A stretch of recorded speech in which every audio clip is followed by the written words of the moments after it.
Um dos temas mais importantes para o policial militar ou o bombeiro militar que trabalha operacionalmente é saber dos desdobramentos que um acidente de viatura pode gerar. Um acidente envolvendo um veículo público, como é o caso de uma viatura da Polícia Militar, pode gerar consequências nas três esferas do direito, quer seja a administrativa, a civil e a penal, que no caso do policial militar seria na esfera penal militar. A consequência civil basicamente seria uma indenização, a administrativa seria uma sanção disciplinar que pode chegar a uma demissão ou mesmo uma expulsão, enquanto que a penal militar seriam as penas que podem eventualmente acarretar até no cerceamento da liberdade. Se você quer saber mais sobre esse tema, não deixe de assistir esse vídeo até o final. No dia a dia dos policiais e bombeiros militares, sem dúvida, uma das situações que geram o maior número de acidentes é o deslocamento em situação de emergência. O que em São Paulo chamamos de deslocamento com brevidade, no caso do policiamento, e deslocamento em código 3, no caso do Corpo de Bombeiros. Sem dúvida, a pior situação de todas é quando desses acidentes de trânsito envolvendo viatura há lesões principalmente nos policiais militares que compõem a equipe. Você sabe a dimensão das responsabilidades que pode emergir de um acidente de trânsito com vítima? Para quem não me conhece, o meu nome é Renato Ramos, eu fui tenente da Polícia Militar e do Corpo de Bombeiros da Polícia Militar do Estado de São Paulo e atualmente sou advogado e assessor parlamentar. Como oficial JD e PPJM, seção que atualmente passou a ser designada por PJMD, são inúmeras as ocorrências que eu tive que comparecer para registrar fatos dessa natureza.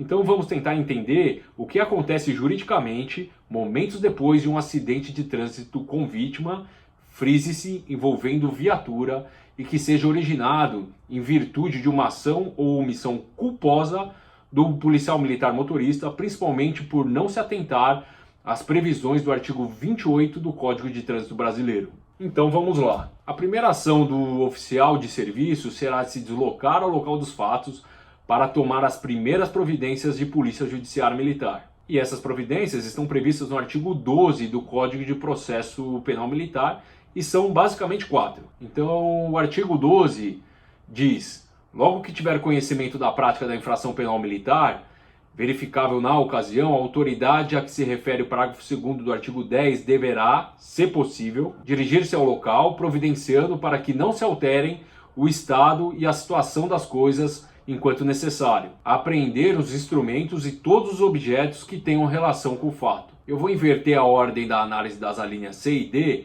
para ficar um pouco mais didático. A providência da linha D vai ser colher todas as provas que sirvam para o esclarecimento do fato e as suas circunstâncias, e da linha C, o código também prevê que se efetue a prisão do infrator, observado o disposto no artigo 244, mas essa providência nem sempre é adotada por perda do estado de flagrância, acabando-se por instaurar quase todas as vezes um inquérito policial militar que vai ter a mesma finalidade apuratória. Considerando que houve lesão corporal culposa de outro policial militar ou de um civil, o fundamento de instauração dessa portaria de PM terá por embasamento os crimes capitulados no artigo 209, principalmente no parágrafo 3º, que fala sobre a lesão culposa, grave e gravíssima, obviamente dependendo da dimensão do acidente e do resultado da lesão corporal, e também do artigo 210 do Código Penal Militar, no caso da lesão leve. Como já esclarecemos bastante sobre o crime de lesão e suas diversas vertentes, vamos só citar as possíveis penas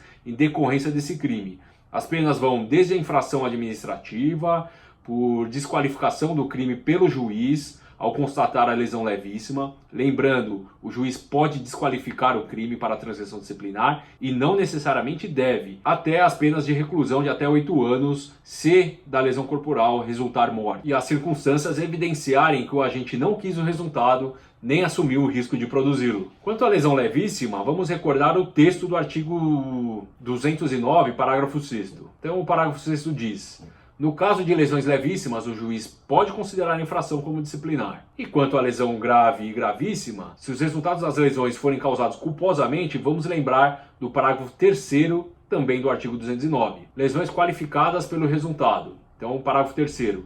Se os resultados previstos no parágrafo 1º e 2º forem causados culposamente, a pena será de detenção de 1 a 4 anos se da lesão resultar morte e as circunstâncias evidenciarem que o agente não quis o resultado, nem assumiu o risco de produzi-lo, a pena será de reclusão até 8 anos. Considerando somente a modalidade culposa, a pena poderá ser de detenção de até 4 anos, mas se o resultado for morte, mesmo que a ação tenha sido culposa do agente, a pena poderá ser de reclusão de até 8 anos.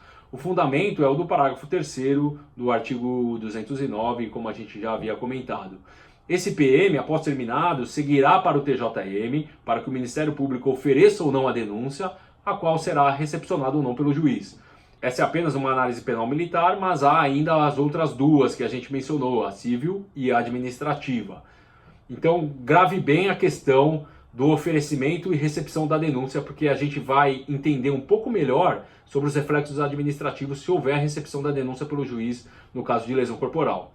As outras duas esferas de análise serão a administrativa e a civil, e ambas serão apuradas por sindicância. Se você desconhece a sindicância que será instaurada, ela vai apurar essas últimas duas esferas, a civil e a administrativa. E o fundamento de instauração dessa sindicância é o artigo 65 das 16 PM, principalmente os incisos 1, 2 e 3, dependendo da situação fática, e tem por finalidade atender o disposto no parágrafo 1º desse mesmo artigo. Então parece um pouco confuso, mas analisar o texto desse parágrafo 1º que a gente vai frisar do artigo 65, a finalidade da sindicância fica bastante clara. Então parágrafo 1º, a finalidade da sindicância é a determinação da responsabilidade civil disciplinar dos direitos e obrigações dos envolvidos, em especial do Estado. Já a responsabilidade civil surge do dano e da necessidade de repará-lo, conforme os artigos 186 e 927 do Código Civil. O artigo 186 fala do dano originado por ato ilícito, e o artigo 927 diz que aquele que causar dano por ato ilícito é obrigado a repará-lo. Se por dolo ou mesmo culpa houver dano na viatura decorrente de qualquer acidente, haverá necessidade de reparar o decréscimo patrimonial experimentado pelo Estado. Agora, essa necessidade de reparar o dano será decorrente de um processo legal com ampla defesa e contraditório nos parâmetros do inciso 54 do artigo 5º da Constituição Federal, que diz: ninguém será privado da liberdade ou de seus bens sem o devido processo legal. E agora é bastante importante a gente frisar nesse ponto. Lembre que você só deve optar pelo ressarcimento de plano do veículo oficial, de acordo com o artigo 82 das 16 PM, se você estiver bastante convicto em relação a isso. Mas por quê? O que muda? Porque se você optar por ressarcir, não haverá processo futuro, pois os descontos serão realizados na sua folha de pagamento e debitados já após a sindicância. Isso tudo conforme o artigo 82. Vamos dar uma olhada. Imputada a responsabilidade civil pelo dano causado e havendo interesse de efetuar o ressarcimento, a administração deverá: então, inciso 1º, se militar do Estado autorizar, por escrito, adotar as medidas para desconto em folha de pagamento, exceto nos casos de material bélico, os quais terão descontos nos termos da legislação institucional específica. Se você optar por ressarcir, o desconto será de plano. Se optar em não ressarcir, a sindicância será encaminhada para a Procuradoria, a qual ajuizará ou não a ação para que haja o ressarcimento do Estado.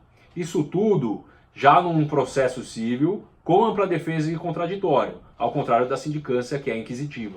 Ou seja, a necessidade de reparar o dano, caso assim você não se manifeste de plano, deverá esperar o encerramento da sindicância e ajuizamento da ação civil pela Procuradoria do Estado. Se após esse processo você for condenado pela Justiça, após o trânsito em julgado, haverá necessidade de reparação do dano, ou seja, de ressarcimento financeiro do Estado.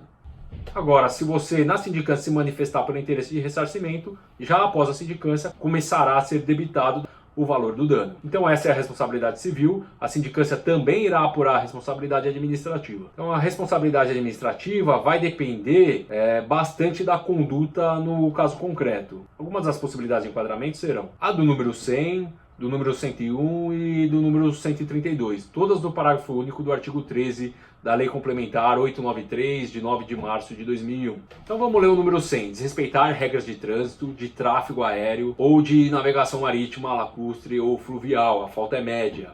E a do 101, autorizar, promover ou executar manobras perigosas com viaturas, aeronaves, embarcações ou animais. e aí a falta será média. A do 132 terá que ser combinada com outra norma. Então, deixar de cumprir ou fazer cumprir as normas legais ou regulamentares na esfera de suas atribuições, uma falta média também. Obviamente que o enquadramento será realizado analisando o caso concreto e pode ter inclusive outras tipificações. Por regra, as faltas decorrentes de acidente de trânsito serão médias, como a gente já observou, mas há um fator que deve necessariamente ser observado com bastante cautela, que são as disposições das I40PM.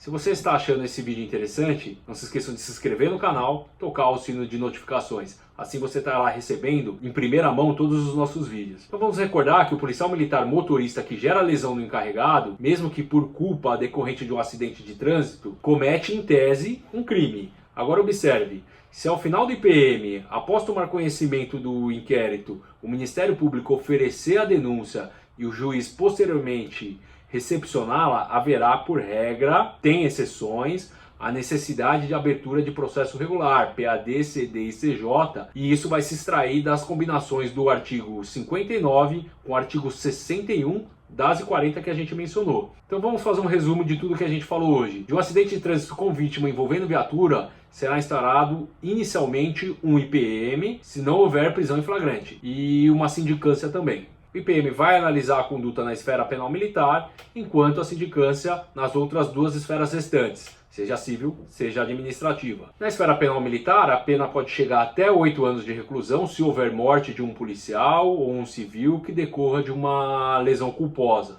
Na esfera civil, a necessidade de ressarcir o Estado na dimensão do dano causado, de acordo com os artigos 186 e 927 do Código Civil. E administrativamente, poderá ser aberto, inclusive, um processo regular, de acordo com as I40PM, se do crime houver a recepção da denúncia pelo juiz, conforme dispõe os artigos 59 e 61, ambos combinados das I40. Então, dificilmente no dia a dia fazemos essa análise dos reflexos jurídicos.